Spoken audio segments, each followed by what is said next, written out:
Allô, allô, salut.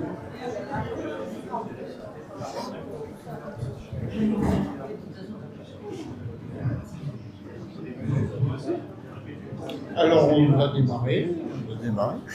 Donc, alors, je m'excuse déjà auprès de ceux qui m'ont déjà entendu l'année dernière, mais... Vous m'entendez pas, là? Alors, il faut que je parle fort. Donc, je commence par m'excuser auprès de ceux qui m'ont déjà écouté l'année dernière, parce que, évidemment, je vais répéter des choses.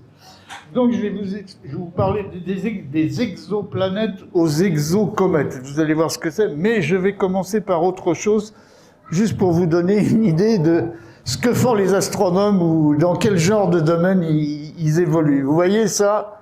C'est ce qui s'est passé en une année. En une année, la Lune s'est éloignée de la Terre de 3,8 cm. Ça paraît pas beaucoup, mais au bout de millions d'années, il n'y aura plus d'éclipse de Soleil. La masse du Soleil, elle perd 174 000 milliards de tonnes par an.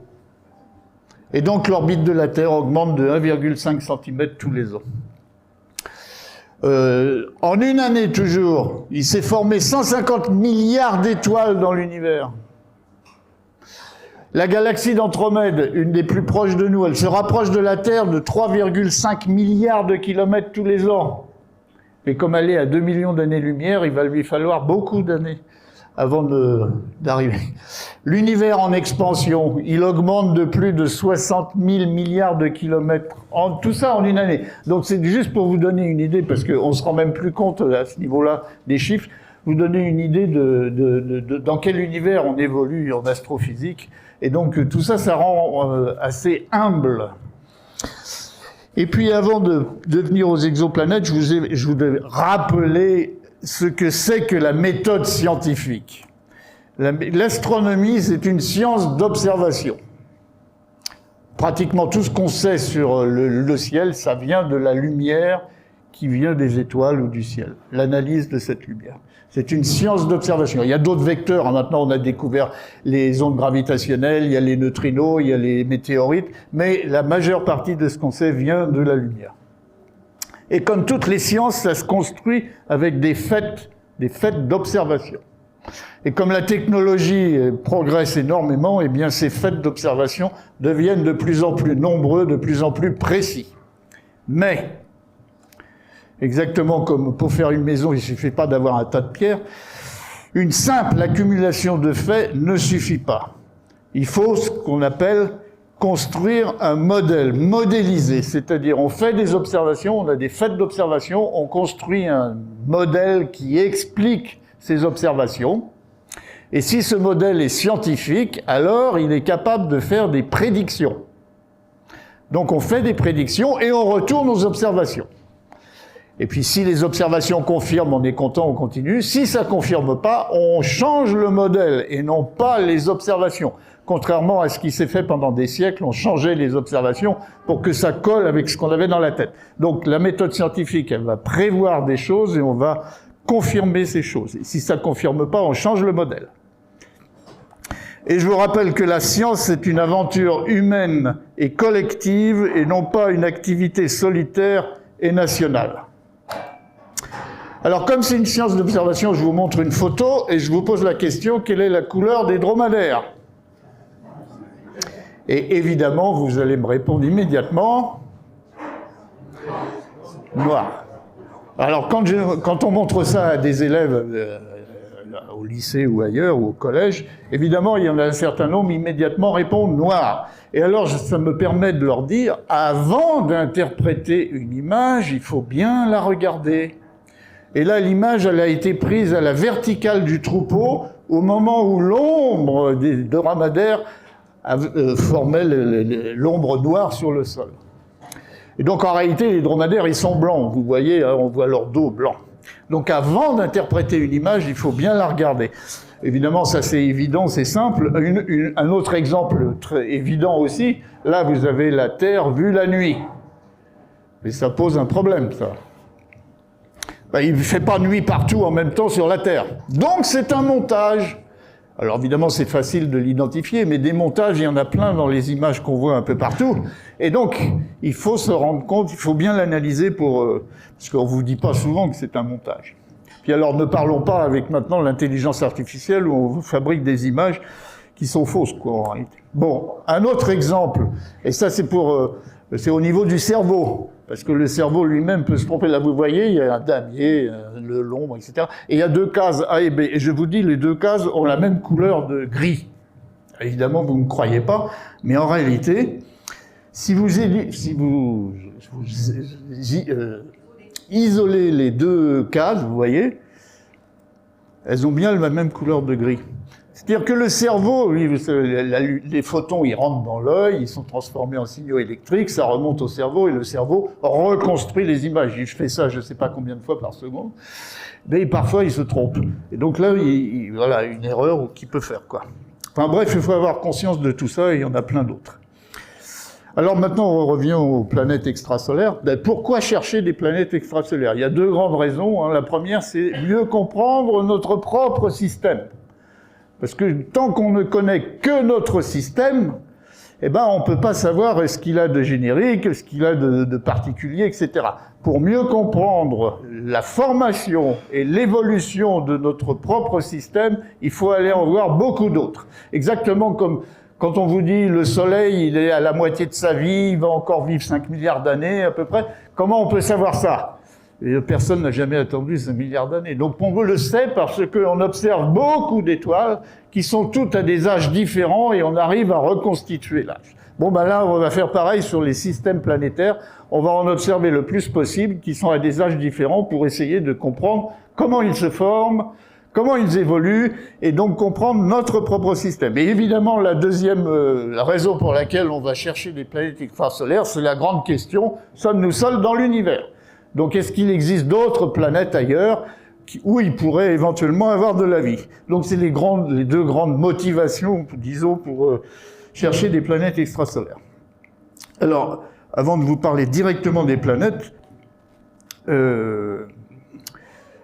comment se forme, avec les idées actuelles, donc les grandes idées actuelles, parce que je ne vais pas rentrer dans les détails, comment se forme un système planétaire? Là, vous avez une image d'une partie de la Voie lactée qu'on voit dans l'hémisphère sud, et vous voyez une myriade d'étoiles, et à certains endroits, il y a des parties plus sombres. Est-ce que ces parties sombres sont parce qu'il n'y a pas d'étoiles à cet endroit-là, ou pour une autre raison? Si je vous pose la question, c'est que c'est pour une autre raison. Et alors voilà, en gros plan, quoi, ce qu'on appelle le dark cloud, là, différentes longueurs d'onde. C'est la même photo, enfin c'est la même région photographiée à des longueurs d'onde différentes. En haut, à gauche, c'est ce que voient nos yeux. À peu près 0,4, 0,5 microns de longueur d'onde. Nos yeux sont sensibles et ils voient l'image en haut à gauche. Et puis là, c'est la même région photographiée à des longueurs d'onde de plus en plus grandes. On va donc dans l'infrarouge, 0,5, 0,9, etc. et 1 micron de longueur d'onde. Et vous voyez que dans l'infrarouge, là, à 2 microns, eh bien, la région noire, elle a disparu. Ce qui veut dire que c'était noir là-haut, ce que nos yeux ont vu, une région sombre. Elle n'est pas sombre parce qu'il n'y a pas d'étoiles, mais elle est sombre parce que la lumière des étoiles est cachée, est empêchée de venir jusqu'à nous. Et elle est cachée par quoi? Par ce qu'on appelle un grand nuage interstellaire. Et des nuages interstellaires, il y en a plein dans la galaxie. Ils ont des masses différentes, etc., des densités différentes. Un nuage de poussière, un nuage interstellaire, c'est un nuage de poussière et de gaz. Et là, il y en a plein dans les galaxies. Et dans les nuages qui sont les plus denses, c'est là que se forment les étoiles et les systèmes planétaires. Là, vous avez des images qui ont été faites par le Hubble Space Telescope, et vous voyez des grands nuages de gaz interstellaire remplis de poussière et de gaz. Du gaz, c'est majoritairement de l'hydrogène et de l'hydrogène moléculaire, et de la poussière. Et quand je dis poussière, c'est de l'ordre du micron, des petites particules solides de l'ordre du micron. Et d'ailleurs, quand vous faites le ménage chez vous, vous ramassez la poussière, il y en a une partie qui vient du ciel, et c'est donc des poussières interstellaires. Et donc, c'est dans les parties les plus denses, va se former les étoiles. Et donc les systèmes planétaires, parce que ça se fait en même temps. Voilà la fameuse tête de cheval, qu'on voit facilement, hein. Eh ben, c'est un nuage interstellaire qui cache la lumière des étoiles qui sont environnantes, des étoiles chaudes qui envoient de la lumière. Bon. Et c'est donc dans ces régions-là que se forment les étoiles et donc les systèmes planétaires. Alors voilà, grosso modo, les grandes étapes. Vous prenez un grand nuage interstellaire, rempli de gaz et de poussière, et vous le faites effondrer sur lui-même.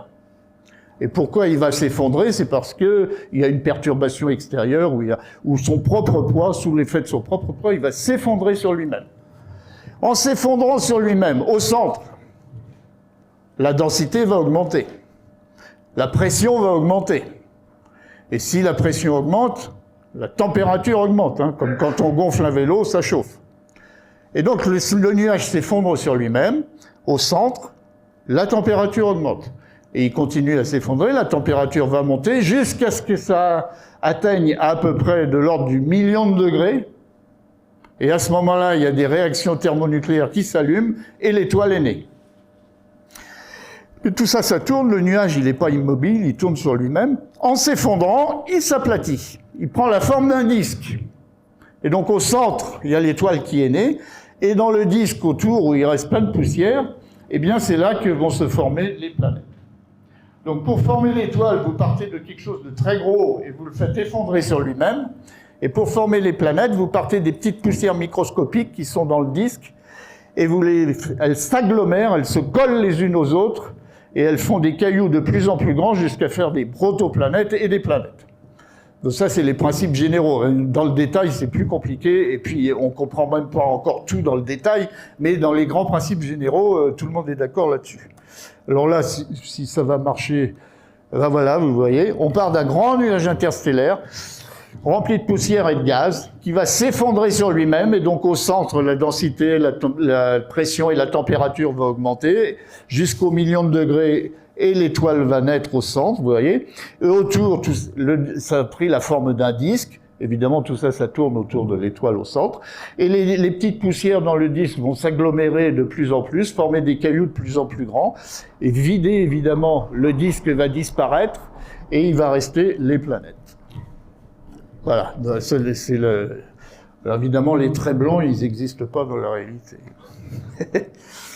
Bon, ça, c'est les grands principes, hein, mais dans le détail, c'est plus compliqué. Alors, et maintenant, on est capable de voir des images. Là, vous avez des images assez récentes, avec deux instruments, ALMA. ALMA, c'est le plus grand radiotélescope du monde qui fonctionne dans les longueurs d'onde infrarouges, millimétriques, même millimétriques. Et puis SPHERE, c'est un autre instrument qui fonctionne dans l'infrarouge ou millimétrique aussi, dans l'infrarouge, qui est installé au VLT, le Very Large Telescope, c'est-à-dire le plus grand télescope du monde, 4 fois 8 mètres de diamètre, européen, au Chili. Et ALMA, c'est au Chili aussi, ALMA, c'est pas seulement européen, c'est international. Et là, vous avez des images d'étoiles très très jeunes. On sait que c'est des étoiles déjà formées, mais qui sont très très jeunes. Très très jeunes, ça veut dire quelques millions d'années. Pour une étoile comme le Soleil, quelques millions d'années, c'est extrêmement jeune, puisqu'il va vivre 10 milliards d'années. Donc des étoiles très jeunes, et vous voyez qu'autour de ces étoiles, on visualise, maintenant on fait des images du disque de poussière autour de l'étoile qui s'est formée. Et vous voyez, on voit des structures, là, puis il y a des étoiles, et puis là, on voit des structures, etc. Et ces structures-là sont celles qui sont dues à la formation des planètes. Mais là, on n'avait pas encore d'image directe, mais là, vous voyez, sur celle du milieu, eh bien, on a réussi, alors ça, c'est très récent, hein, ça vient de sortir. L'image, c'est la même étoile, hein, l'image d'avant, on voyait bien les structures, et puis là, bah, on a repéré l'étoile. On a été capable maintenant de visualiser l'étoile, pas l'étoile, la planète. L'étoile, elle est là cachée. La planète qui fabrique toutes ces structures parce qu'elle est en train de se former. Elle est en train de grossir, quoi, en gros. Donc on est capable maintenant d'avoir des preuves des grands principes que je vous ai donnés avant, quoi. Alors maintenant, on revient aux masses de ces planètes, parce que la masse, c'est un paramètre qui est extrêmement important en astrophysique. Il y a plein de choses ça définit plein de choses. Donc, tout objet qui est plus grand qui est plus massif que 80 fois la masse de Jupiter, c'est-à-dire 0,08 fois la masse du Soleil, Tout objet qui est plus massif que ça, c'est une étoile. C'est-à-dire qu'il est suffisamment massif pour qu'on sente la température atteigne des millions de degrés et les réactions thermonucléaires s'allument. Réaction thermonucléaire, c'est pas ce qui se passe dans une centrale nucléaire, c'est ce qui se passera dans la centrale ITER qui est en construction dans le sud. Dans les centrales nucléaires, on casse des atomes lourds dans des atomes plus légers. Alors que là, on fusionne des atomes légers pour fabriquer des atomes plus lourds. Donc tout ce qui est plus gros, plus massif que 80 fois la masse de Jupiter, c'est des étoiles. Tout ce qui est moins massif que 13 fois la masse de Jupiter, c'est-à-dire 0,013 fois la masse du Soleil, ce sont des planètes. Et entre les deux, c'est ce qu'on appelle des naines brunes. C'est-à-dire les naines brunes, elles sont déjà suffisamment massives pour qu'il y ait quelques réactions nucléaires qui s'allument, la fusion du deutérium par exemple, mais ça ne suffit pas pour faire une étoile. Mais c'est suffisamment massif pour ça, mais pas trop massif pour que ce soit une planète. Et pas assez massif pour que ça soit une étoile. Donc c'est une naine brune, c'est intermédiaire entre les deux.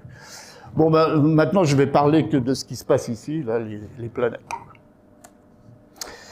Bon, on a vu pour l'univers. Alors la deuxième question, sommes-nous seuls dans l'univers? Alors ça mériterait une conférence.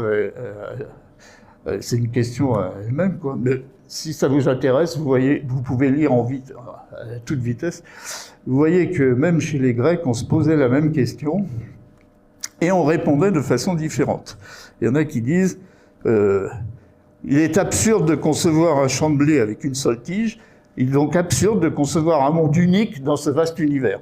Et puis tout le monde n'était pas d'accord, hein, Platon et Aristote. Il existe un seul monde habité. Enfin, vous voyez, ça discute de ça. L'humanité discute de ça depuis des millénaires, et on n'est pas d'accord. Bon, les théologiens, évidemment, ils ont parlé de tout ça. Bon, même chez les musulmans, pareil, etc. Bon, je passe là-dessus, mais c'est intéressant de suivre ça, mais bon, c'est des notes historiques. Je m'arrête quand même à Giordano Bruno, c'est extrêmement intéressant. Giordano Bruno, théologien, hein, c'était pas un scientifique. En 1584, il écrit un bouquin où il y a cette citation-là. Il y a une infinité de soleils, une infinité de terres qui tournent autour de leur soleil, comme les 7 planètes tournent autour de notre soleil. 7 planètes, à l'époque, on n'en connaissait que 7. Nous voyons seulement les soleils parce qu'ils sont plus gros et plus brillants, mais leurs planètes restent invisibles parce que petites et peu brillantes. Et ça, c'est une intuition. Il a eu une intuition absolument géniale parce qu'il a compris ce qui se passait. Et donc, il y a des planètes partout, mais on ne les voit pas. Voilà comment il imaginait les choses. Eh bien, à son époque, hein, parce que chaque planète, je rentre un petit peu dans le détail, mais vous voyez, chaque planète, ça veut dire que sur chaque planète, évidemment, elles sont habitées, et évidemment, donc il y a un Christ sur chaque planète. Alors ça, évidemment, ça ne plaît pas, ça n'a pas plu aux radicaux de l'époque, hein. Et donc, il a été brûlé en place vive, là. Et donc, 4 siècles après, on peut dire qu'il avait raison, parce que maintenant, je vais vous montrer que des planètes, il y en a partout. Bon, je vais très vite. Hein. Bernard Le Bovier de Fontenay, il a écrit un bouquin sur Entretien sur la pluralité des mondes. C'est peut-être le premier livre de vulgarisation scientifique écrit en français. Alors, juste un petit exemple, là, c'est pour rigoler. Il met en scène un philosophe et une marquise. Et le philosophe explique à la marquise ce qu'on connaît à l'époque de l'astronomie. Il existe d'autres mondes habités dans l'univers, même sur la Lune. Alors la marquise, elle répond, mais si c'est vrai, les habitants de la Lune, ils auraient dû nous rendre visite. Alors le philosophe répond, le temps nécessaire pour maîtriser le voyage spatial est très long. Et s'il est supérieur à 6000 ans, l'âge de la Terre, à l'époque, pour certains, on comprend pourquoi ils n'ont pas encore pu arriver ici. Ah, vous voyez, c'est intéressant de voir ça. Bon, je passe un siècle encore. Camille Flammarion, évidemment, tout le monde connaît. Il a écrit un bouquin, La pluralité des mondes. Il est connu pour ça et pour plein d'autres choses. Et d'ailleurs, cette année, on fête le centenaire de sa mort. Et puis, juste en passant, le deuxième moitié du 19e siècle, le fameux épisode des canaux à la surface de Mars. Alors, vous voyez, il y avait des astronomes très célèbres, Schiaparelli, Lowell, etc. C'est qui? Voilà, il dessinait à l'époque, on n'avait pas de photos, hein, on dessinait ce qu'on observait dans un télescope. Alors en haut, ils ont dessiné une partie de la planète Mars, de la surface de la planète Mars. Et puis vous voyez, il y avait des traits droits, et ils ont imaginé, ils étaient persuadés qu'il y avait de la vie partout, y compris sur Mars. Et donc ils ont imaginé que c'était des canaux qui servaient aux Martiens pour je ne sais quoi. Et donc il y avait de la vie et des Martiens. Puis c'est l'époque de la guerre des mondes, jusqu'en 1909 où Antoniadi, à l'observatoire de Meudon, il fait le même dessin de la même partie de la planète Mars, les canaux ont disparu. Donc il n'y avait pas de Martiens.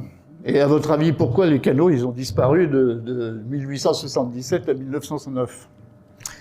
Pour deux raisons. La première, c'est que les instruments, ils ont fait des progrès, donc on visualise mieux les choses, mais surtout parce que les promoteurs des canaux, tous les astronomes n'étaient pas d'accord avec ça, mais enfin, des grands astronomes disaient qu'il y avait des canaux.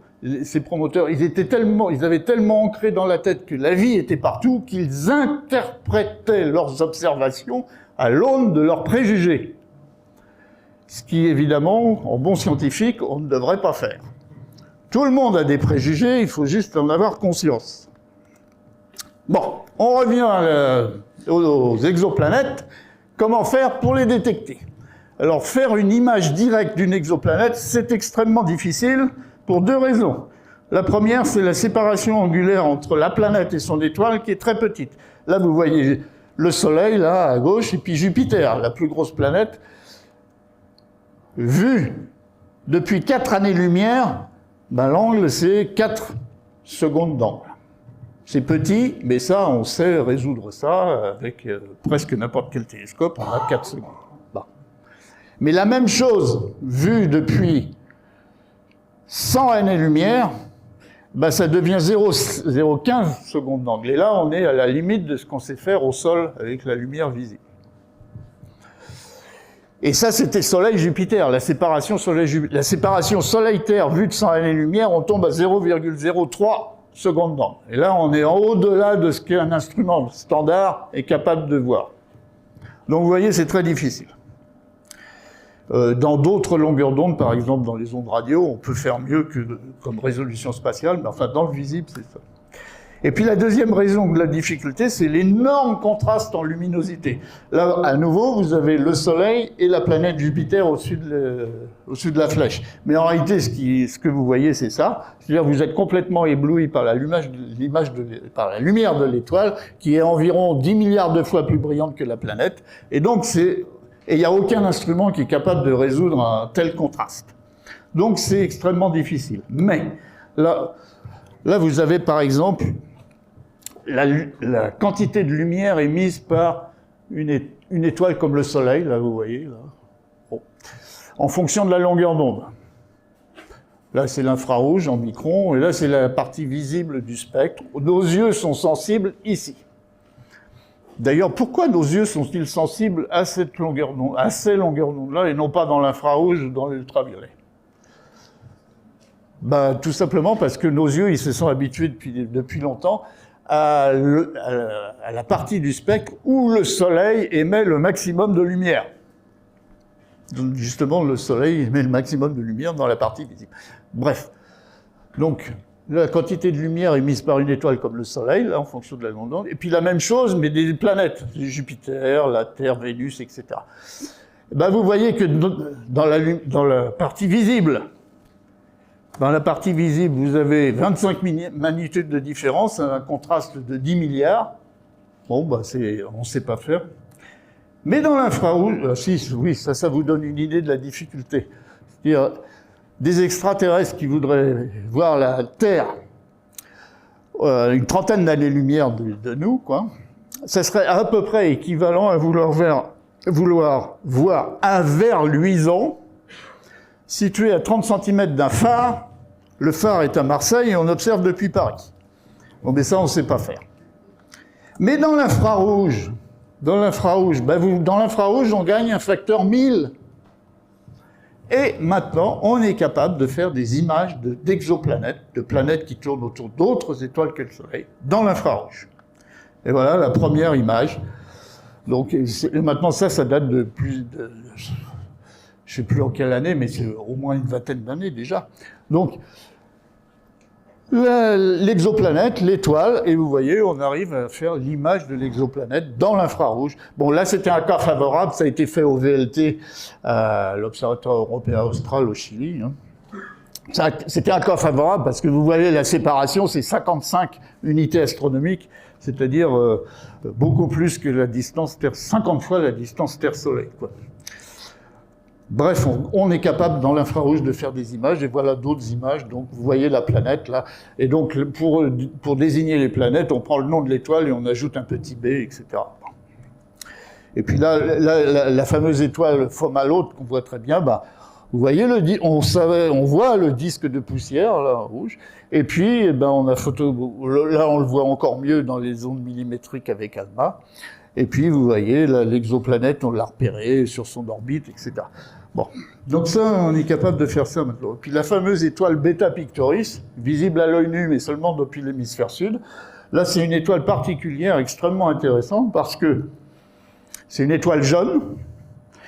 Et dans l'infrarouge, voilà ce qu'on voit, c'est-à-dire... Alors, le disque bleu, hein, c'est un disque d'interférométrie, c'est-à-dire on cache la lumière de l'étoile pour ne pas être ébloui et voir ce qu'il y a autour. Et dans le cas de Beta Pictoris, ce qu'il y a autour, c'est un disque de poussière. Vous voyez, la partie rouge, là, c'est de l'émission dans l'infrarouge, et donc c'est un disque de poussière. Et par chance, ce disque, on le voit par la tranche. On le voit pas de face, mais on le voit par la tranche. Et donc, évidemment, ça fait immédiatement penser à un système planétaire en formation, et c'est ce que je peux vous montrer plus tard. Et donc, on a détecté la planète autour, et puis maintenant, on sait qu'il y a 2 planètes autour de cette étoile-là. Voilà. Et puis voilà d'autres images où il y a 3 planètes autour de la même étoile, etc. Bon, voilà. Ça, c'est une des dernières images du James Webb Space Telescope. Vous voyez la photo. Alors lui, il fait bien mieux que le Hubble Space Telescope. Donc vous voyez, on a photographié la planète. Bon, mais ça reste quand même très difficile, et dans la lumière visible, on n'y arrive encore pas. Donc, on utilise d'autres méthodes. Et en particulier, la même méthode que le Verrier pour détecter Neptune, hein, la perturbation gravitationnelle induite par la planète. Alors, voilà. Voilà le cas, à peu près le cas du Soleil. C'est-à-dire, quand on dit il y a une planète qui tourne autour d'une étoile, en réalité, c'est la planète et l'étoile, les deux tournent autour du centre de gravité du système étoile-planète. Alors là, on est à peu près dans le cas du Soleil. Le centre de gravité du système solaire, il est à peu près à 600 000 km du centre du Soleil, donc vous voyez la croix verte. Donc, quand on dit une planète tourne autour d'une étoile, en réalité, c'est la planète et l'étoile tournent toutes les deux autour du centre de gravité du système. La planète est invisible. Qu'est-ce qu'on va détecter, essayer de détecter? C'est le mouvement de l'étoile, dû à la présence de la planète. Alors, comment faire? C'est exactement l'image là que vous avez en bas, là, le lanceur de marteau. Si vous regardez bien un lanceur de marteau, quand il prend son élan, là, eh ben, il n'est pas vertical, il tourne aussi, en même temps que l'anneau. Alors, le marteau, c'est la planète, et le lanceur, c'est l'étoile. Alors, comment faire pour détecter le mouvement de l'étoile qui est dû à la présence de la planète? Alors, il y a plusieurs méthodes. Il y en a une qui s'appelle astrométrie, chronométrage et vélocimétrie. Bon. La première méthode évidente, c'est de dire « je photographie mon étoile, je mesure le plus précisément possible le centre de l'étoile, et si il y a une planète autour de cette étoile, eh bien le centre de l'étoile, il doit bouger périodiquement sur le fond de ciel, il doit bouger périodiquement. » Ça, c'est une méthode évidente. C'est une méthode, il y a des astronomes qui ont passé leur vie à essayer de faire ça, ils ont même cru avoir détecté. C'est une méthode évidente, mais qui, jusqu'à très récemment, ne marche pas parce que, ben voilà, dans le cas du Soleil, du système solaire, vous voyez là, la position du centre du Soleil depuis 1960 jusqu'en 2025. Vous voyez le centre. Alors, des extraterrestres qui utiliseraient cette méthode-là, ils voient ça, ils trouvent ça en photographiant le Soleil des tas de feux, ils trouvent ça, ils se disent immédiatement, il y a une planète. Alors, comme c'est un peu compliqué, ils se disent il y en a plusieurs. Mais vous voyez le segment là, l'échelle 0,2 millisecondes d'angle. Et donc c'est tellement petit qu'on ne peut pas le détecter. Il n'y a aucun instrument suffisamment précis pour détecter ça, jusqu'à récemment, ou alors jusqu'aux satellites qui sont dans l'espace, qui eux arrivent à arriver à cette précision-là. Donc c'est une méthode jusqu'à maintenant qui n'a pas marché, mais qui va marcher. La deuxième méthode, c'est chronométrage. Alors regardez pas les équations et tout ça. Imaginez que vous avez un astre qui est comme un phare, c'est-à-dire qui tourne sur lui-même et qui émet un signal. Et vous, par chance, vous êtes dans le sillage de comme un phare, quoi, et vous recevez le signal de cette étoile, de cet astre, vous le recevez à chaque tour. Si il y a une planète autour de cet astre, eh bien le temps d'arrivée du signal à chaque tour va légèrement changer, puisque l'astre en question a un petit mouvement périodique. Alors évidemment, c'est minuscule, hein. Et si vous êtes capable de mesurer le temps d'arrivée avec suffisamment de précision, à ce moment-là, vous pouvez détecter la planète de façon indirecte. Alors là, il faut une précision énorme. Mais vous savez que le temps, c'est le paramètre qu'on est capable de mesurer avec la plus grande précision. Très récemment, il y a des horloges atomiques qui ont été mises en orbite dans la Station spatiale internationale, et de la précision atteinte est 10 puissance moins 16. C'est-à-dire qu'ils ont une incertitude de 15 secondes sur l'âge du système solaire. C'est-à-dire une horloge va varier de 15 secondes en 5 milliards d'années. Enfin, c'est colossal comme précision. C'est suffisant pour détecter des planètes avec cette méthode-là. Et voilà les premières qui ont été détectées autour de l'astre là-haut, là, blabla, SLSR, là, voilà. Et on a détecté 3 planètes, dont une, la planète A, c'est tellement précis qu'on peut détecter des toutes petites planètes. La planète A n'est pas beaucoup plus grosse que la Lune. À la même échelle, là, c'est le système solaire à gauche.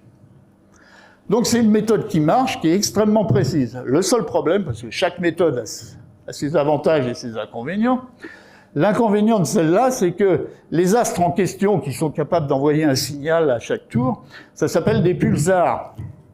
Or, des pulsars, d'une part, c'est très rare, hein, on en connaît peut-être 2 ou 3 000 dans la galaxie, alors qu'il y a 300 milliards d'étoiles, donc c'est très rare, et deuxièmement, c'est pas du tout des étoiles qui ressemblent au Soleil. Donc, c'est intéressant, mais ça s'arrête là. Et la troisième méthode, et c'est celle qui a donné le plus de résultats au début en tout cas, vélocimétrie. Alors là, ça met en jeu non plus des photographies, des flux lumineux, mais ça met en jeu la spectroscopie. Donc la spectroscopie, hein, vous savez ce que c'est, l'arc-en-ciel, c'est le spectre du Soleil, fabriqué par les gouttes de pluie. Le spectre du Soleil. Alors on va faire la même chose sur la lumière des étoiles, mais évidemment de façon énormément plus précise. Bon, c'est juste pour vous montrer que tout le monde est capable de comprendre ce système. Là, vous avez un observateur, vous avez une étoile, l'étoile elle a un certain mouvement, hein, ça s'appelle la vitesse, elle va dans cette direction-là, mais on apprend à l'école que ce vecteur-là, on peut toujours le décomposer en 2 vecteurs perpendiculaires, dont un est sur la ligne de visée. Celui-là, VR, ça s'appelle la vitesse radiale. Et ce qui est extraordinaire, c'est que cette longueur, la VR, elle est directement mesurable sur un spectre. Donc si vous faites le spectre d'une étoile, vous mesurez directement VR. Et donc c'est particulièrement utile et intéressant. Donc vous faites cette mesure-là de VR directement sur le spectre.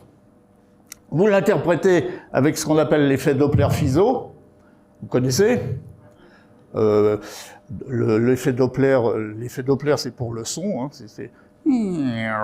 c'est-à-dire quand vous êtes sur le bord d'un trottoir et puis qu'il y a une sirène qui arrive, vous l'entendez plus aiguë quand elle se rapproche, plus grave quand elle s'éloigne, alors qu'elle n'a pas changé de fréquence. Et c'est le mouvement qui fait que vous l'entendez différemment. Bon, pour la lumière, il y a la même chose, vous l'interprétez et vous en déduisez la présence de la planète. Alors, je vais vous montrer comment. Alors là, il y a beaucoup d'astronomes Parce que ce sujet des exoplanètes, hein, c'est devenu un des grands sujets chauds de l'astrophysique, avec plein d'équipes dans le monde qui s'en occupent. Alors vous voyez une étoile, en jaune là, hein, et un observateur qui va faire le spectre de l'étoile. Il y a une planète autour de cette étoile. Elle est invisible. Mais puisqu'elle est là, l'étoile a un mouvement périodique autour du centre de gravité du système. Je fais le spectre quand l'étoile est en train de se rapprocher de moi sur son orbite, côté bleu. Je vais donc avoir un spectre, des raies d'absorption qu'on appelle, qui vont être décalés vers le bleu, effet Doppler-Fuson. La même étoile, mais le spectre, pendant qu'elle s'éloigne sur son orbite, est décalé vers le rouge, les longueurs d'onde plus grandes. Avec ça, je peux reconstituer la variation de la vitesse du VR, là, la vitesse radiale, la variation en fonction du temps. Et si vous trouvez une belle sinusoïde comme ça, ben vous en déduisez immédiatement qu'il existe une planète autour de cette étoile. Alors vous voyez là, l'astronome, il fait le spectre de l'étoile, la planète est invisible, mais puisqu'elle est là, l'étoile a un petit mouvement périodique, il fait le spectre de l'étoile, vous voyez le spectre de l'étoile. Dans le spectre de l'étoile, vous avez des raies noires, ce qu'on appelle des raies sombres, c'est ce qu'on appelle des raies d'absorption, qui sont dues à la présence d'atomes à la surface de l'étoile. Comme l'étoile a un certain mouvement, eh ben ces raies, elles bougent en fonction du temps. Le bleu, c'est la longueur d'onde laboratoire, celle que vous mesurez en laboratoire sur Terre. Et puis, vous comparez à ce que vous observez et vous retrouvez vous construisez la belle sinusoïde. Et puisqu'il y a une enseignante de physique dans la salle, je signale que... avant de signaler ça, oui, je vais vous montrer que quand vous avez la sinusoïde, vous pouvez remonter immédiatement, avec une belle formule, vous remontez immédiatement à la masse de l'étoile, de la planète. Donc c'est une méthode extraordinaire. Vous détectez la planète et vous remontez à sa masse. Alors modulo sinusie, parce qu'évidemment, quand vous faites le spectre, vous ne savez pas si vous regardez le système, là, vous le regardez de face ou incliné, une certaine inclinaison. Donc ça dépend de l'inclinaison qu'on peut déterminer par ailleurs. Voilà, oui, donc puisqu'il y a une enseignante, c'est ça que je voulais montrer, c'est que là, vous avez 11 spectres avec les raies du sodium, qui sont bien connues hein, dans la longueur d'onde visible. Là, si vous faites de la spectroscopie, vous connaissez ça par cœur. Eh bien, aux élèves, les élèves dans une classe, par exemple une classe de terminale, on donne les 11 spectres aux élèves et ils mesurent eux-mêmes les longueurs d'onde. À chaque spectre, ils mesurent la longueur d'onde observée, ils comparent à la longueur d'onde laboratoire qu'on leur donne, ils reconstruisent la courbe de variation de la vitesse radiale en fonction du temps, et ils ont détecté, ils voient la méthode de détection des planètes extrasolaires. Et ça, ils sont capables de le faire avec leurs connaissances à leur niveau et en classe. Évidemment, les spectres ont été arrangés pour que ça colle bien, que ça marche bien facilement. En 1995, la précision des spectroscopes était suffisante pour détecter le mouvement d'une étoile dû à la présence d'une planète. Et la première détection, c'est celle-là. Vous voyez les points rouges avec les barres d'erreur, et vous voyez, on reconstruit bien une belle sinusoïde dans les observations. Ces observations ont été faites à l'Observatoire de Haute-Provence, en France, donc, par deux astronomes suisses, Michel Mayor, Didier Queloz, le maître et l'élève. Et donc, à l'observatoire que vous pouvez visiter, hein, l'observatoire de Haute-Provence, je ne sais pas si vous le connaissez, mais c'est visitable, vous verrez le télescope de 1,93 m. Voilà les paramètres de ce qu'ils ont trouvé, puisqu'on peut remonter à la masse, je vous ai dit. Ils ont trouvé une masse de l'ordre de 0,5 fois la masse de Jupiter. Et évidemment, on peut trouver la période, et ils ont trouvé une période de 4,2 jours. Alors là, il y avait quelque chose d'extraordinaire.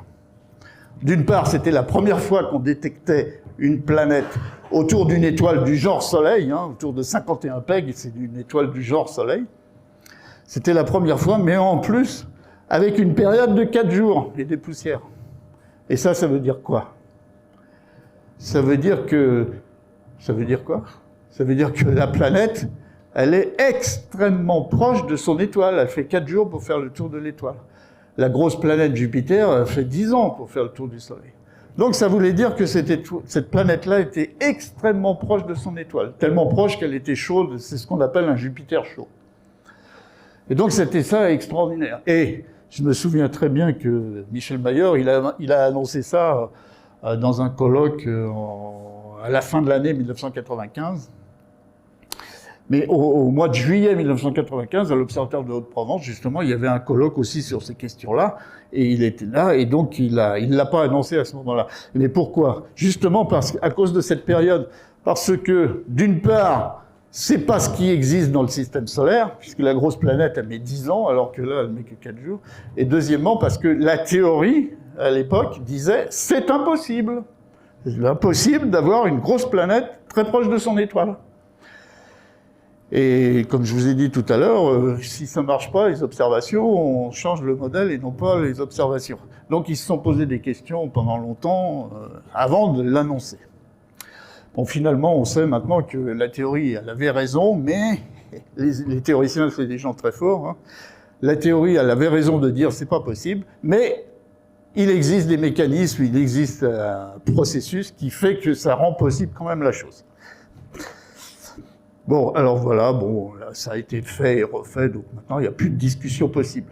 Alors pourquoi justement c'est impossible de trouver une grosse planète très proche de son étoile? Là, vous avez une étoile qui vient de se former, et puis là, vous avez une planète qui est en train de se former, en train de grossir, toujours en orbite autour de son étoile, et en train de grossir dans un disque de poussière, comme Beta Pic par exemple. Et alors vous comprenez que si cette planète, elle est très proche de son étoile, eh ben elle n'aura pas assez de matière pour grossir énormément et faire une grosse planète. Donc c'est pas possible de faire des grosses planètes proches de leur étoile. Donc il existe un processus qu'on appelle la migration, c'est-à-dire que la planète s'est bien formée loin de son étoile, mais au cours de la formation, elle s'est rapprochée de son étoile. Et pourquoi ça se passe, ça? C'est parce que il y a toujours plein de poussière dans le disque, et donc il y a des tas d'interactions gravitationnelles qui font que ça rapproche la planète de son étoile.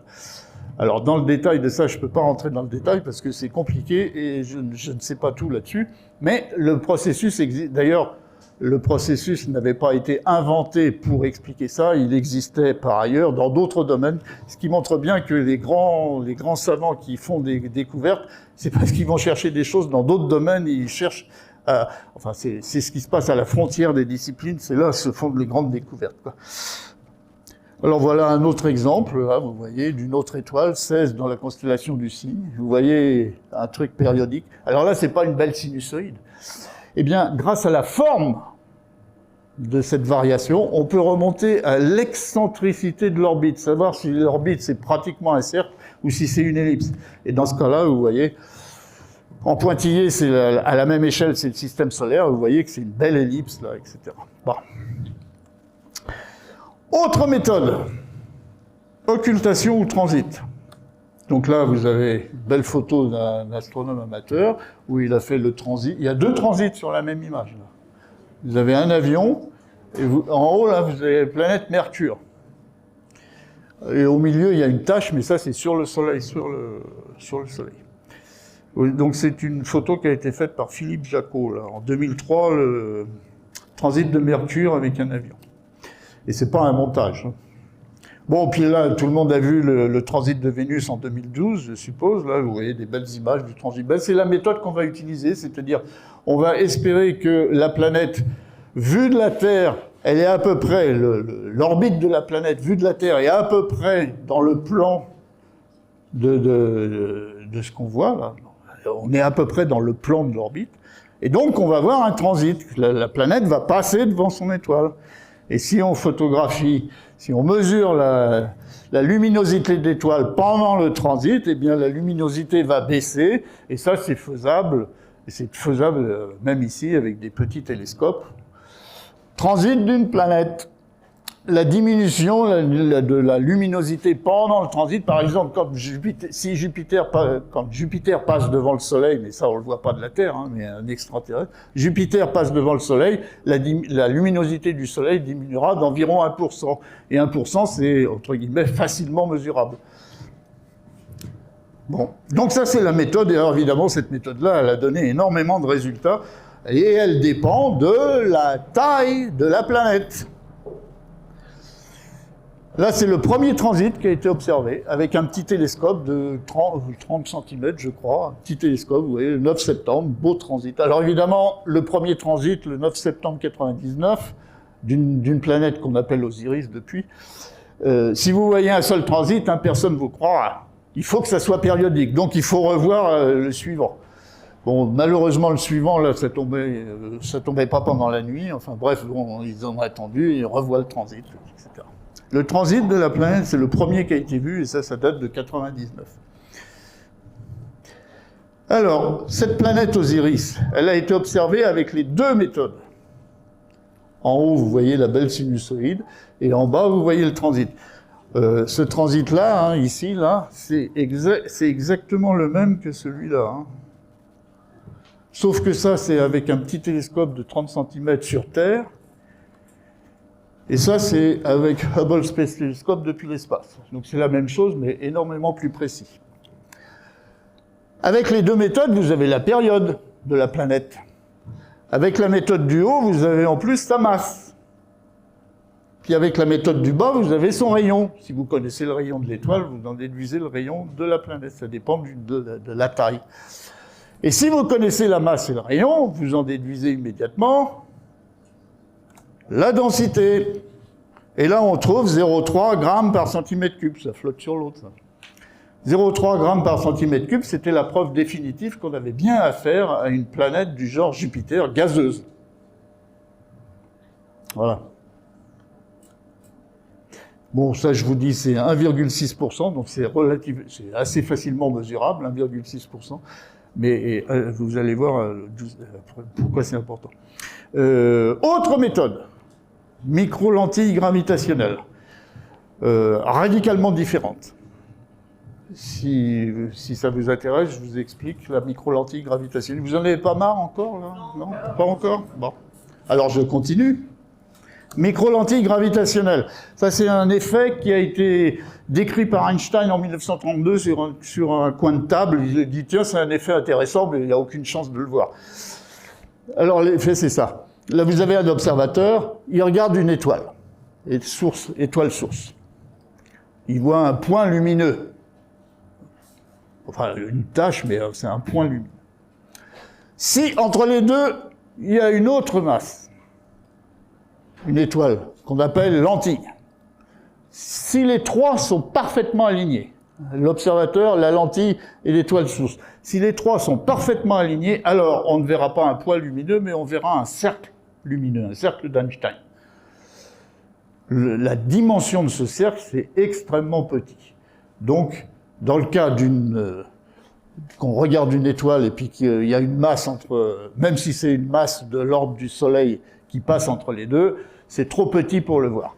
Mais, vous voyez en haut, à droite, vous avez un cercle d'Einstein, mais là qui est dû à des masses beaucoup plus grandes, c'est-à-dire la masse d'une galaxie. Donc dans le cas d'une lentille qui est de la masse d'une galaxie, on voit vraiment un cercle d'Einstein. Alors je regarde mon étoile, il y en a une qui se trouve entre les deux, et donc si c'est parfaitement aligné, je vois un cercle de lumière. En gros, le cercle de lumière, l'étoile, elle émet des rayons dans toutes les directions. Comme les rayons vont être lumineux, là, vont être déviés par la masse qui passe entre les deux, eh bien, il y en a plusieurs qui vont tomber, donc ça fait un cercle. Si c'est parfaitement aligné. Si c'est pas parfaitement aligné, à ce moment-là, vous verrez pas de cercle, mais vous verrez plusieurs images, c'est-à-dire qu'il va y avoir une augmentation de la luminosité de l'étoile. Toujours par effet de lentille gravitationnelle. Et ça, c'est mesurable. En haut, là, vous voyez, là, il y a la courbe rouge, là. C'est l'augmentation de luminosité de l'étoile que vous regardez, de l'étoile source, en fonction du temps quand l'étoile lentille passe devant. voyez, elle passe comme ça, par hasard. Elle passe là. À un moment donné, elle est parfaitement alignée. Si vous faites la mesure, à ce moment-là, vous avez le cercle. Mais si c'est pas parfaitement aligné, vous avez plusieurs images. Et donc, vous avez une augmentation de la luminosité. Donc, vous voyez l'augmentation de la luminosité. Et ça, c'est parfaitement mesurable parce que l'augmentation, ça peut être plusieurs pourcents. Ça dépend de comment ça passe là. Et ça dure longtemps. Quand la masse, là, c'est de l'ordre d'une étoile, du genre Soleil, quoi, une masse solaire qui passe, ça dure longtemps. Si autour de l'étoile lentille, il y a une planète, à ce moment-là, dans certaines configurations géométriques, c'est la planète elle-même qui va dévier, qui va amplifier la lumière, qui va dévier les rayons lumineux, qui va amplifier. Et ça va créer les pics rouges, là, les pics rouges, de l'augmentation de la luminosité de l'étoile que vous regardez, due à la planète. Mais comme la planète est beaucoup moins massive qu'une étoile, eh bien la durée là du pic rouge, c'est de l'ordre de quelques heures. Et donc le challenge, c'était, parce que quand vous regardez une seule étoile, la probabilité pour qu'il y en ait une qui passe sur la ligne de visée, elle est extrêmement faible, de l'ordre du millionième ou 10 millionième. Donc, le challenge, c'était pas de regarder une étoile, mais d'en regarder le plus possible, des centaines de milliers en même temps, de mesurer en temps réel leur luminosité, dans l'espoir de voir cette luminosité augmenter.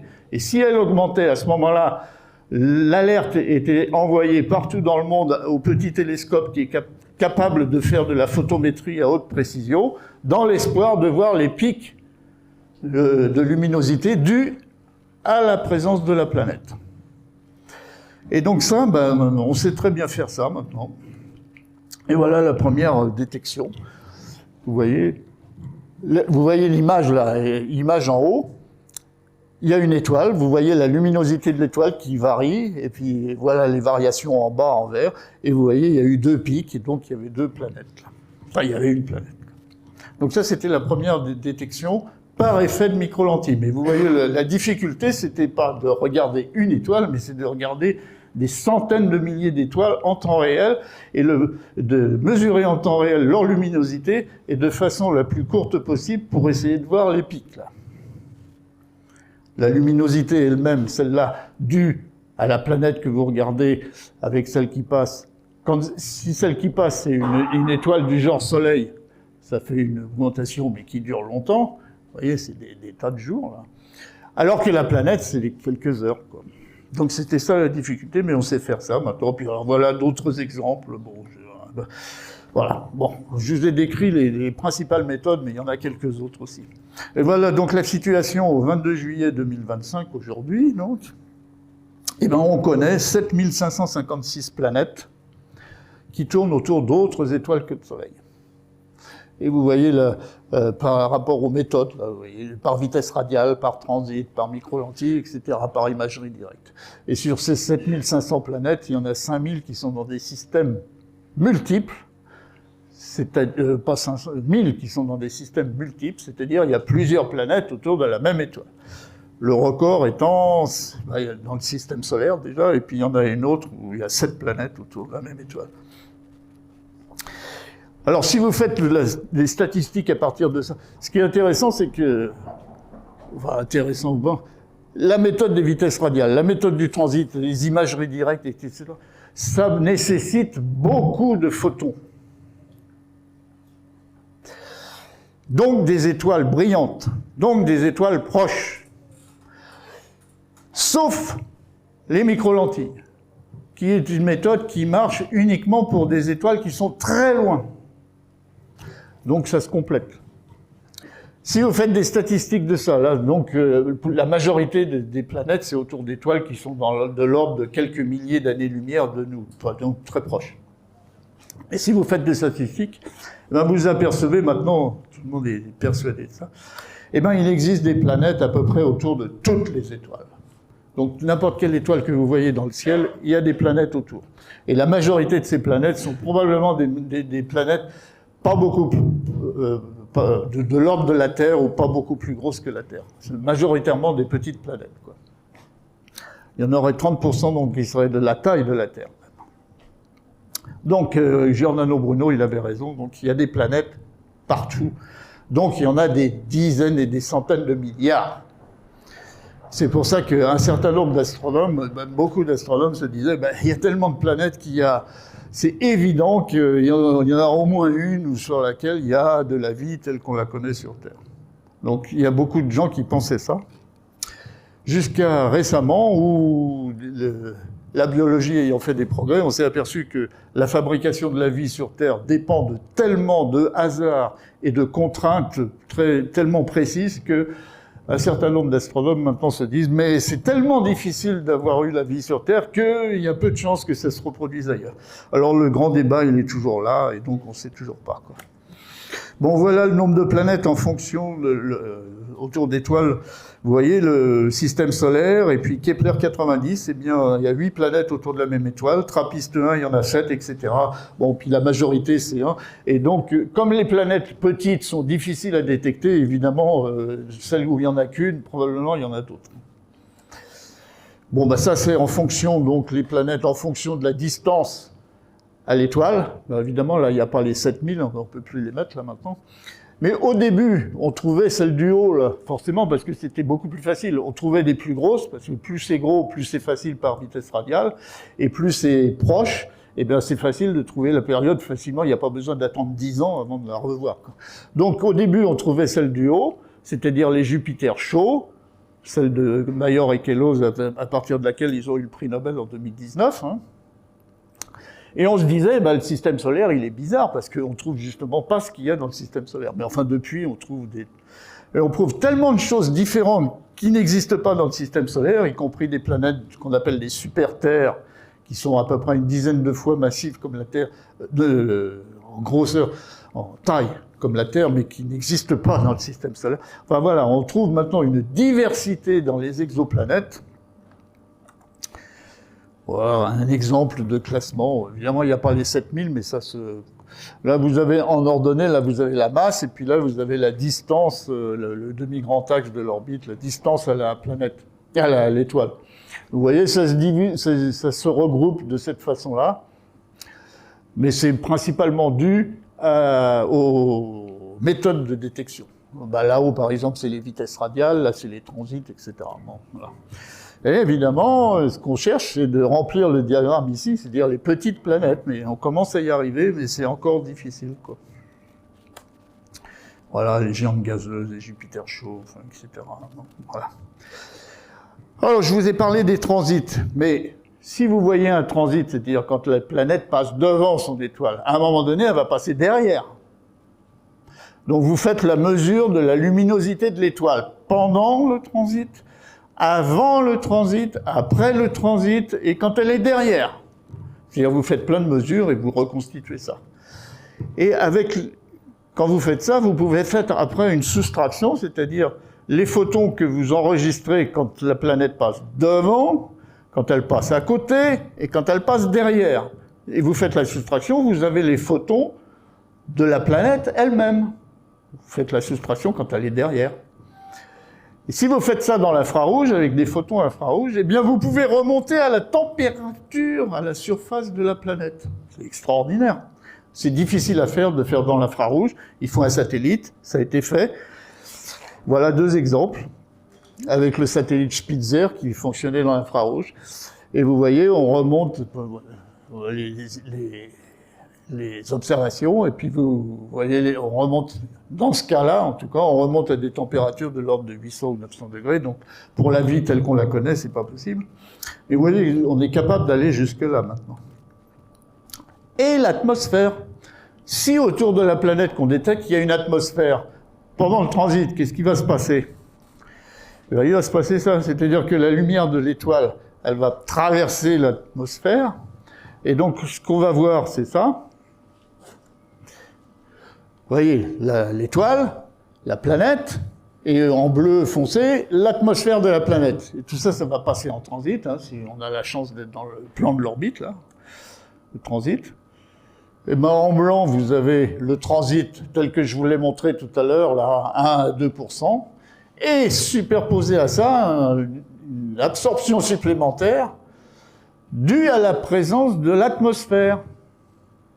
Mais alors là, cette présence de cette signature de l'atmosphère, c'est de l'ordre de 10-4. Donc là, ça devient extrêmement difficile à mesurer. Mais ça a été faisable avec le Hubble Space Telescope, encore une fois.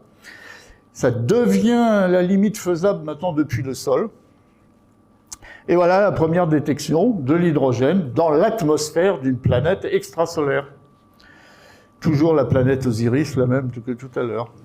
Vous voyez en rouge et en vert, c'est avant le transit, et en rouge, c'est pendant le transit. Et vous voyez que pendant le transit, il y a beaucoup plus d'absorption. Et ça, c'est la signature de l'atmosphère de la planète, de l'exoplanète en question. Alors pourquoi on l'a fait dans l'hydrogène? Parce que l'hydrogène, c'est l'élément le plus abondant, donc on se disait qu'on avait plus de chances de voir quelque chose. Malheureusement, l'hydrogène, il est observable que dans l'ultraviolet, donc il fallait un satellite, Hubble Space Telescope, voilà. Bon, et on a trouvé le résultat. Bon, je vais passer là-dessus, ça fait un peu plus, parce que vous voyez, là, le transit qu'on a vu, là, l'augmentation, c'est de l'ordre de, c'est pas marqué là, mais c'est la diapo après, c'est de l'ordre de 15%, et non pas 1-2%. Ce qui veut dire que l'atmosphère était énorme, quoi. Et même plus que ça. Alors, je ne vais pas rentrer dans les détails, mais c'est le résultat de ça, c'est que la planète est en train de s'évaporer. C'est-à-dire qu'on détectait des atomes d'hydrogène qui étaient au-delà de la limite de la vitesse de libération, et donc qui étaient au-delà de la sphère de roche. Donc, c'était de l'hydrogène qui s'échappait de la planète, et donc la planète en question est en train de s'évaporer. Exactement comme il s'est passé sur Terre, sauf que c'était beaucoup plus faible, parce que tout l'hydrogène de l'atmosphère terrestre a disparu. Bon, mais je peux pas tout raconter. Voilà un autre exemple d'évaporation, qui est encore plus gros, c'est 50%.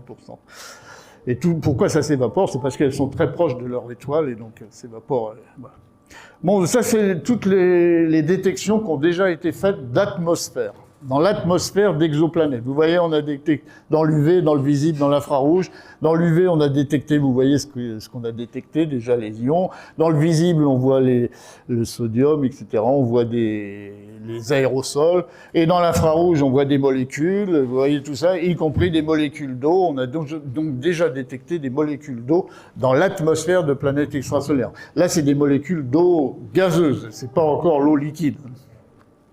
Ouais, et depuis, on en a fait encore plus que ça. Vous voyez, on est capable de caractériser déjà un certain nombre de choses, y compris dans l'atmosphère de planètes extrasolaires. Mais ça reste très difficile à faire et il faut utiliser des satellites. Ça devient limite faisable dans le visible. Bon, là, un autre exemple, vous voyez, autour de l'étoile Gliese 581, vous voyez, trois courbes de vitesse radiale, là, donc 3 planètes autour de cette étoile-là. Bon, c'est normal, voilà. Voilà les caractéristiques de ces 3 planètes. Mais c'était la première fois où l'une de ces planètes se trouve dans la zone habitable de son étoile. Alors, qu'est-ce que c'est que la zone habitable? C'est pas une zone habitée, c'est une zone habitable. C'est-à-dire que s'il y a une planète dans cette zone-là, et si sur la planète il y a de l'eau, alors l'eau pourrait être liquide et rester liquide, c'est-à-dire que la planète n'est pas trop loin ni trop près. Et de l'eau liquide, n'importe quel exobiologiste, il vous dit, la vie telle qu'on la connaît sur Terre, on ne peut pas l'envisager sans eau liquide. Donc la zone habitable, c'est ça, c'est-à-dire s'il y a une exoplanète qui se trouve dans la zone habitable de son étoile, et si sur cette exoplanète il y a de l'eau, alors l'eau pourrait être liquide, et donc, etc., etc. Peut-être. Mais ça ne veut pas dire habiter, hein. Alors la zone habitable, c'est ça, on peut la calculer pour n'importe quelle étoile. Vous voyez, pour le Soleil, là, le Soleil, bon, bah évidemment, la Terre est dans la zone habitable. Et puis, la zone habitable pour n'importe quel type de planète, y compris, par exemple, une planète géante, la zone habitable pourrait, une planète, un satellite d'une planète géante pourrait être dans la zone habitable de la planète. Bon. La zone habitable, évidemment, il y a une incertitude, parce qu'on ne connaît pas l'atmosphère parfaitement. Bon, voilà un dernier exemple, c'est l'étoile la plus proche de nous, Alpha Centauri. Eh bien, autour de cette étoile, on a détecté une planète Voilà la courbe de vitesse radiale, etc. On peut pas encore dire si c'est une planète du genre Terre ou si c'est une planète avec une atmosphère, un océan, etc. Mais enfin, bref, il y a une planète autour de l'étoile la plus proche de nous. Et puis il y a le fameux système TRAPPIST 1, détecté par un télescope qui s'appelle TRAPPIST, qui est un télescope belge, c'est pour ça que ça s'appelle TRAPPIST. Transiting Planets and Places, etc. Bon, eh bien c'est une étoile beaucoup plus petite que le Soleil, beaucoup moins chaude, une étoile de type M, donc. Et il y a 7 planètes autour de cette étoile. Et en plus, dans ces 7 planètes, il y en a, je crois, il y en a 3, oui, qui sont dans la zone habitable de l'étoile en question. Et donc des planètes, des exoplanètes dans la zone habitable de leur étoile, maintenant on en connaît plusieurs dizaines, quoi. Voilà, bon, moins 30%, etc. Et puis, à moins d'environ 30 années-lumière du Soleil, il pourrait exister 4 planètes rocheuses autour d'étoiles du genre Soleil, situées dans leur zone habitable. Enfin, vous voyez, on progresse, mais on peut toujours pas dire s'il y a de la vie ailleurs. Ça, c'est un des derniers spectres d'une l'atmosphère fait par le James Webb Space Telescope. Vous voyez, on détecte des tas de molécules intéressantes, etc. Alors, évidemment, ce qu'on cherche maintenant, ça va être des biosignatures, c'est-à-dire la signature spectrale de molécules qu'on appelle prébiotiques, c'est-à-dire des molécules qui pourraient conduire à l'existence de la vie telle qu'on la connaît sur Terre. Peut-être qu'il y aura une forme de vie qu'on ne connaît pas, alors évidemment, on ne peut pas savoir. Voilà une des méthodes possibles. Là, vous avez 3 planètes. Vous avez reconnu Vénus, la Terre et Mars. Et superposé sur chaque planète, il y a le spectre dans l'infrarouge de la planète. Et dans les 3 spectres, vous avez la signature du gaz carbonique. Ce qui est normal, puisqu'on sait qu'il y a du gaz carbonique dans les 3 atmosphères. Mais seulement dans le spectre de la Terre, vous avez aussi la signature de l'eau et de l'ozone, ou de l'oxygène. Et si vous trouvez dans le spectre d'une planète, ce qu'on ne sait pas faire encore, tous les spectres qu'on fait, c'est les spectres des étoiles. Mais quand on saura faire le spectre d'une planète, d'une exoplanète, et si on trouve les 3 signatures, eau, ozone et gaz carbonique, si on trouve ces 3 signatures-là à peu près dans ces proportions-là, à l'heure actuelle, on ne pourrait pas l'expliquer autrement que par des processus de photosynthèse, donc de vie telle qu'on la connaît sur Terre. Donc c'est une des méthodes pour détecter des planètes qui pourraient héberger la vie. Il y a d'autres méthodes possibles, parce que vous savez que l'ozone a une signature dans l'ultraviolet extrêmement grande, grâce à laquelle d'ailleurs on n'est pas brûlé par le soleil, la couche d'ozone, etc. Bon. Voilà, c'est une des méthodes, mais il y en aura d'autres. Quand je vous dis, si on trouve ça, on ne peut pas l'expliquer autrement aujourd'hui. Mais les exobiologistes, les chimistes en particulier, j'ai vu récemment, il y a des chimistes qui pourraient expliquer ça sans la vie. Alors, tout ça, c'est des grands débats et c'est en cours et ça mobilise beaucoup d'équipes dans le monde.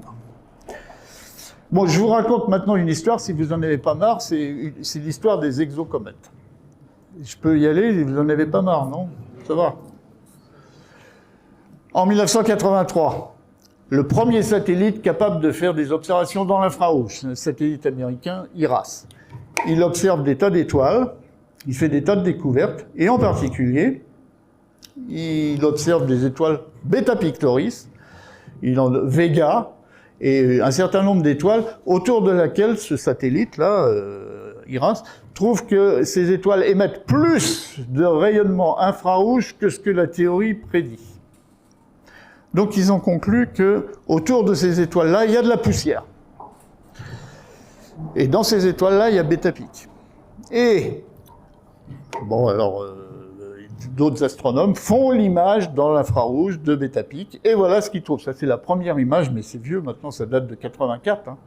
C'est la première détection du disque de poussière autour de l'étoile Beta Pictoris. On savait que l'étoile était jaune et on voyait le disque vu par la tranche depuis la Terre. Et donc ça faisait penser immédiatement à un système planétaire en formation. Donc voilà, cette photo-là a été publiée dans le New York Herald Tribune en particulier, mais elle a fait le tour du monde. Hein.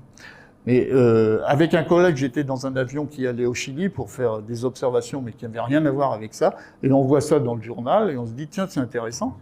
Si je fais le spectre, parce qu'on allait faire des spectres, mais autre chose. Si je fais le spectre de bêta-pic, je vois un disque de poussière. Si c'est un disque de poussière, mais s'il y a aussi du gaz dans le disque, bah, si je fais le spectre de l'étoile, je dois voir la signature du disque gazeux. On se précipite au télescope, ce qu'on n'avait pas le droit de faire, hein, parce que vous savez que quand on va dans un grand télescope, on y va avec un programme qui est prévu à l'avance. Donc, comme on y allait pour autre chose, on n'avait pas le droit de faire ça, mais à l'époque, c'était assez souple, donc on fait ça quand même. Et voilà ce qu'on détecte. C'est la première détection du disque gazeux autour de l'étoile Beta Pictoris. C'est-à-dire là, vous avez dans les longueurs d'onde du calcium-2, qui est faisable hein, depuis le sol, hein, 3900 angstroms, la raie d'absorption due aux atomes de calcium qui sont à la surface de l'étoile, et puis tout à fait au fond, là, vous avez un truc supplémentaire, une absorption supplémentaire, et c'était la signature du disque gazeux autour de l'étoile Beta Pictoris. Alors évidemment, quand on a vu ça, on a fait plein d'observations, y compris avec des satellites, etc. Et on s'est aperçu que cette absorption due au disque gazeux, elle variait dans le temps, ce qui est complètement inattendu en astrophysique. On voit jamais varier de choses dans le temps avec des échelles de cet ordre-là. Vous voyez, même à force de faire des observations, même d'une heure à l'autre, ça pouvait varier dans le temps. L'absorption variait, donc c'était extraordinaire. Alors on fait des observations, il fallait construire un modèle d'explication de ça. Alors comment expliquer ces variations et puis plein d'autres choses? Eh ben, on a dit, ce sont des objets du genre comète qui, sur leur orbite autour de Beta-Pic, à un moment donné, tombent sur Beta-Pic, enfin se rapprochent, tombent sur Beta-Pic, et ce qu'on voit, c'est le résultat de ça, c'est au moment où ça chute sur Beta-Pic. Exactement comme on voit des comètes tomber dans le Soleil, ça se voit depuis, avec des satellites, ça se voit très bien. Mais alors, évidemment, en 1900, ça se passe en 1987, ça. Dire ça en 1987, c'est la risée de tout le monde. La majorité des astronomes nous traitaient de « vous êtes des farfelus, là ». Dire que c'est des exocomètes, maintenant tout le monde est d'accord. Hein. Et ça, c'était avant la détection des premières planètes, exoplanètes. Hein. C'est en 87. L'hypothèse date de 1987. Bon, alors, plein d'observations, etc. Pour essayer de démontrer cette hypothèse, je passe dans les détails, on construit un modèle, le modèle reproduit bien les observations, etc. Vous voyez, on peut dire des choses sur les orbites des exocomètes, etc. Bon, ça expliquait plein de choses, je rentre pas dans les détails, mais avec cette hypothèse-là, on arrivait à expliquer beaucoup d'observations. Bon, non, c'est trop long, après, je passe là-dessus. Vous voyez, deux comètes, bon. Vous pourrez me poser des questions après. Vous voyez, alors, détection d'exocomètes. Donc, les comètes, hein, c'est des petits corps qui ont une signature au moment quand ça s'évapore, hein, la sublimation des molécules, quand ça se rapproche de l'étoile. Bon. Donc, des petits corps extrasolaires peuvent être détectés quand ils deviennent des comètes. Alors, comètes, il y a des queues de comètes, il y a une queue de poussière et une queue de gaz. Alors, la queue, vous voyez, les deux composantes, la coma gazeuse, la queue de poussière. La coma gazeuse peut être détectée par spectroscopie et la queue de poussière peut être détectée par photométrie. Alors voilà, bon, la spectroscopie, on a fait ça avec des satellites, voilà. Et la queue de poussière par photométrie, voilà la prédiction. La prédiction, vous voyez la prédiction là, c'est-à-dire quand la queue de la comète passe devant l'étoile, la queue de poussière, voilà la photométrie de l'étoile, ça doit donner cette chose-là. Ça, c'est la prédiction théorique. Et en 2019, c'est-à-dire l'hypothèse date de 1987, la prédiction théorique pour la queue de poussière, ça date de 1999, et en 2019, observation, vous voyez l'observation, exactement comme la prédiction. Donc là, maintenant, plus de problème, tout le monde est d'accord, on a bien détecté des exocomètes autour de Beta Pictoris. Et maintenant, on le voit dans d'autres étoiles, dans d'autres systèmes extrasolaires. Et donc cette hypothèse donne avant la détection des premières planètes. Bon, bah, vous voyez, ça se voit maintenant. Et puis même dans le cas de Beta-Pic, on a suffisamment d'observations pour remonter à la taille de ces exocomètes. Et on trouve, voilà, la distribution en taille, exactement comme on voit dans le système solaire. C'est exactement ce qu'on mesure dans le système solaire, ce même genre de démonstration qui prouve qu'on a bien affaire à une population de corps qui est produite par collision et par fragmentation, etc. Enfin, comme les comètes du système solaire. Et voilà, maintenant ça se voit dans plein d'autres choses, grâce au satellite Kepler qui fait de la photométrie suffisamment précise, et plutôt au satellite TESS, maintenant plus récemment, quoi. Et là, maintenant, voilà, là on pourrait même l'interpréter avec une chute de comètes sur l'étoile, exactement comme ce qui s'est passé sur Jupiter en 1994, qui a été vu par tout le monde. Alors, ça, c'est toujours une hypothèse. Voilà, voilà, bon, je m'arrête ici, là, maintenant. Merci.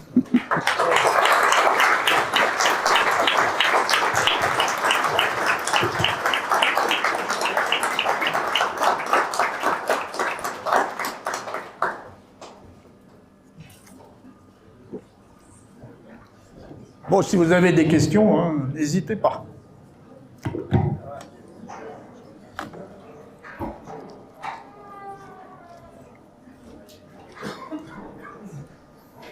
permettez? Je fais circuler.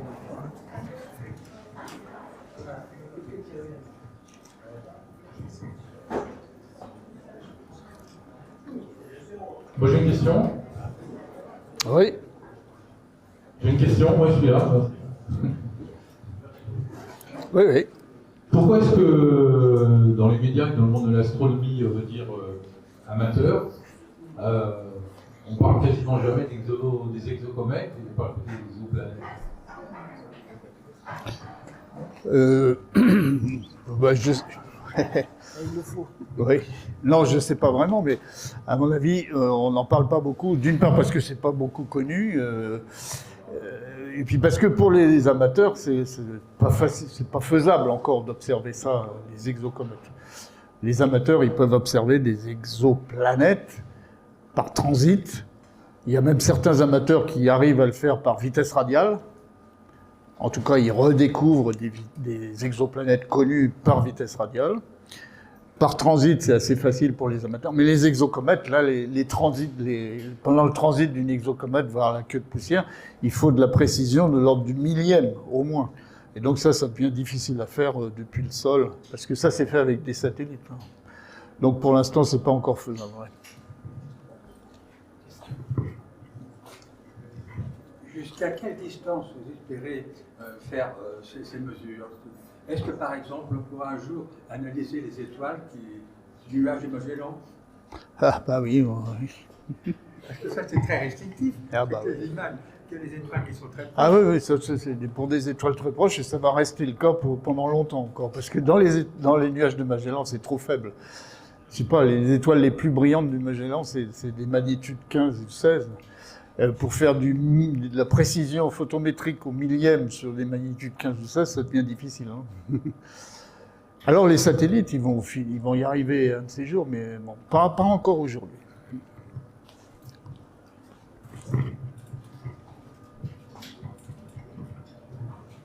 J'ai pas bien compris l'origine de cette forme en virgule, qui est caractéristique d'une comète. Pourquoi c'est cette forme-là? Pourquoi c'est cette forme-là, j'en sais rien, mais enfin ça résulte du modèle. Quand vous faites un modèle d'une queue de comète qui passe devant une étoile, ça donne cette forme-là avec les vitesses des choses.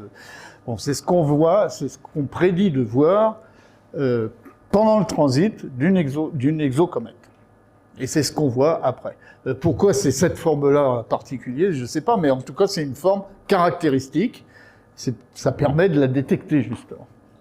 Mais bon, pourquoi il y a cette forme-là, ça vient de la théorie, mais ça, je sais pas. Ouais.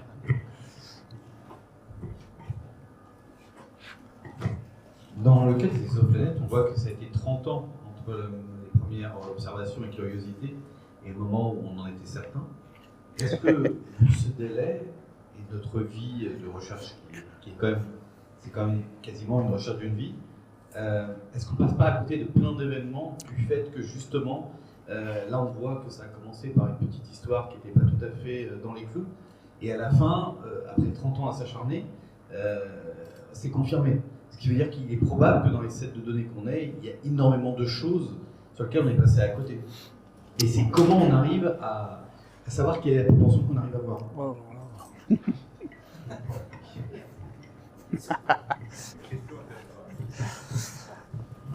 Comment on arrive à voir la proportion, j'en sais rien, mais ça c'est vrai, c'est sûr que dans toutes les données qui existent, il y a des choses que... Un autre exemple, l'étoile Beta Pictoris. Elle était observée par des spécialistes de photométrie, des Suisses, des spécialistes de photométrie depuis des années. Et elle servait même de standard d'étoiles non variables. Et un jour, alors ça date de je ne sais plus quelle année, enfin dans les années 80, disons. Enfin, un jour, les astronomes suisses qui connaissaient rien à l'histoire de Betapic voient une variation. Ah ben alors ça varie, donc ce n'est plus une étoile standard, donc j'arrête de l'observer. Eh ben vous voyez, ils arrêtent d'observer un truc qui va donner des choses extraordinaires. Mais c'est pas de leur faute, parce qu'ils savaient rien de l'étoile en question. Alors qu'on savait des choses, mais bon, c'était pas leur domaine, donc voilà. Donc c'est pour dire que il y a des tas de choses qu'on n'observe pas parce qu'on ne sait pas, parce qu'on n'est pas dans le domaine, parce qu'on n'essaye pas on n'est pas assez curieux, etc., etc. Enfin voilà. Et donc il y en a plein. Alors dans toutes les données qui existent, en plus, il doit y avoir des tas de choses intéressantes qui sont passées à l'as, parce qu'on n'a pas le temps de voir tout. C'est d'ailleurs pour ça que l'astronomie professionnelle fait appel aux amateurs. C'est parce que ça fait plus de dieux à regarder les choses, quoi.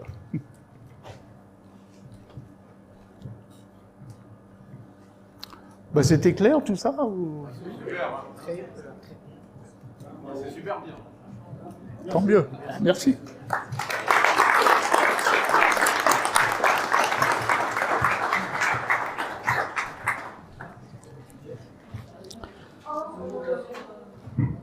Le mot de